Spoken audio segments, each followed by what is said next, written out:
Your Excellency, First Lady of Chad, Madame Hinda Debi Itno, Honorable Minister of Health, Mr. Aziz Mohamed Saleh, distinguished guests, ladies and gentlemen. This is my first visit to the Republic of Chad, and I'm very happy today to launch the partnership of our Merck Foundation with Her Excellency, the First Lady, Madame Hinda Debi Itno, the President of the Foundation, Fondation Grand Coeur, and the Ministry of Health.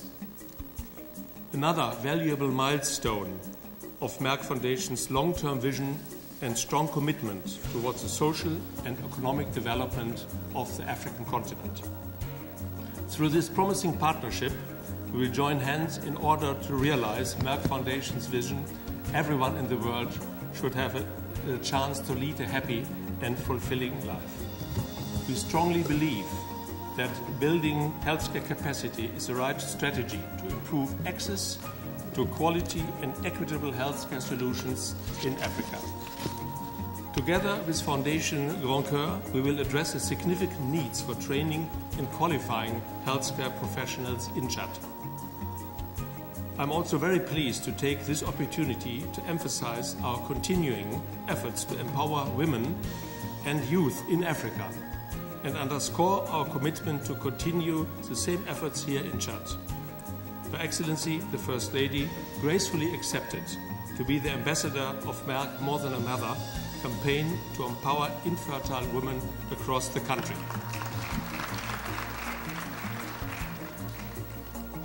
I'm sure together we can contribute significantly to breaking the stigma around infertility and infertile women in particular. Ladies and gentlemen, we are proud to launch our partnership today with the First Lady's Foundation and the Ministry of Health, which will strengthen our commitment to the social and economic development of the country. Together with our partners, the Merck Foundation will focus mainly on building capacity in cancer, fertility and diabetes care in Chad. We strongly believe that these three areas are very critical to the sustainable development of Africa and Chad in particularly for the following reasons. Cancer, for example. We all know that cancer care is under severe pressure in Africa and in many other countries around the globe. It is very important to mention that over 20% of African countries have no access to cancer treatment at all, while access is limited and sporadic in other countries. Later stage diagnosis in African patients contributes to poor outcomes. For example, the 5-year female breast cancer revival rate are 46% in Uganda and 12% in the Gambia, compared with around 90% in developed countries. The lack of specialist-trained doctors is a main challenge for healthcare access, specifically in cancer care. Following the information we received from the Ministry of Health, Chad faces similar challenges. Chad only has 2 oncologists. This number, of course, is not enough to give proper access to quality and equitable cancer care across the country. We hope that we can significantly increase the number of oncologists. This is our commitment to the people of Chad. In the next 3 years, in partnership with the Ministry of Health and Her Excellency, the First Lady of Chad, to overcome these challenges. Merck Foundation has developed the Merck Cancer Access Program, which will allow more than 30 doctors from Africa in 2017 and 18 to attend a 1-year or 2-year oncology fellowship program with the aim to increase the limited number of oncologists across the continent.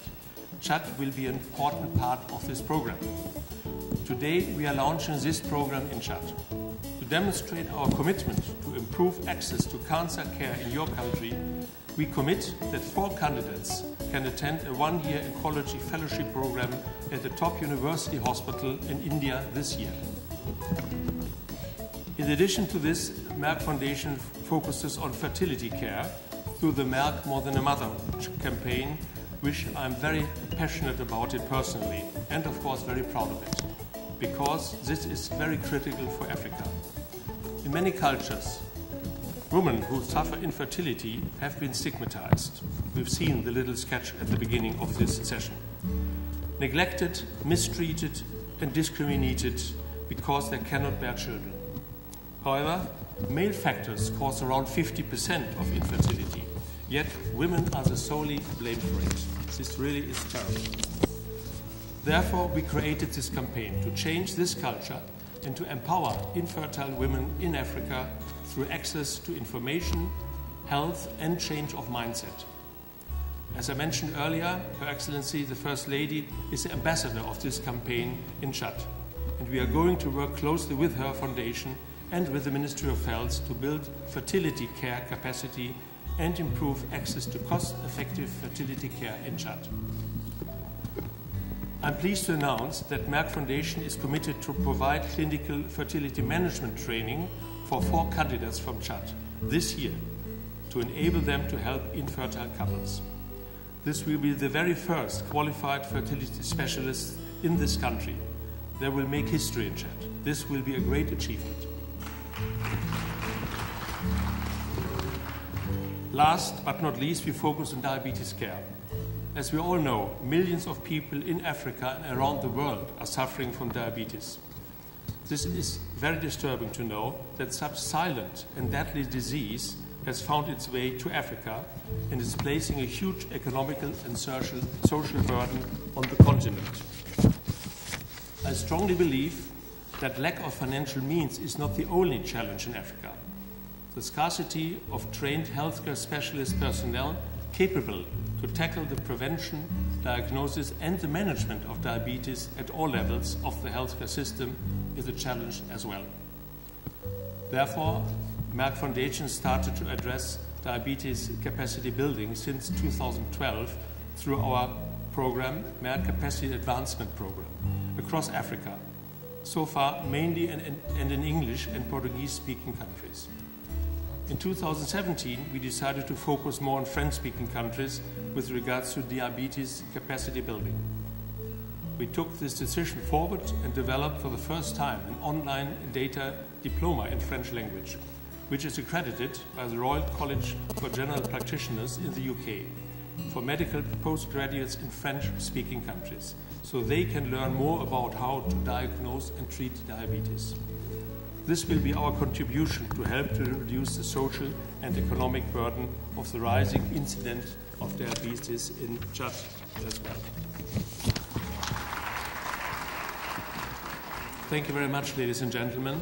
Our commitment to Chad and to women and youth empowerment across Africa will remain strong and consistent as it has been for many, many years. Thank you.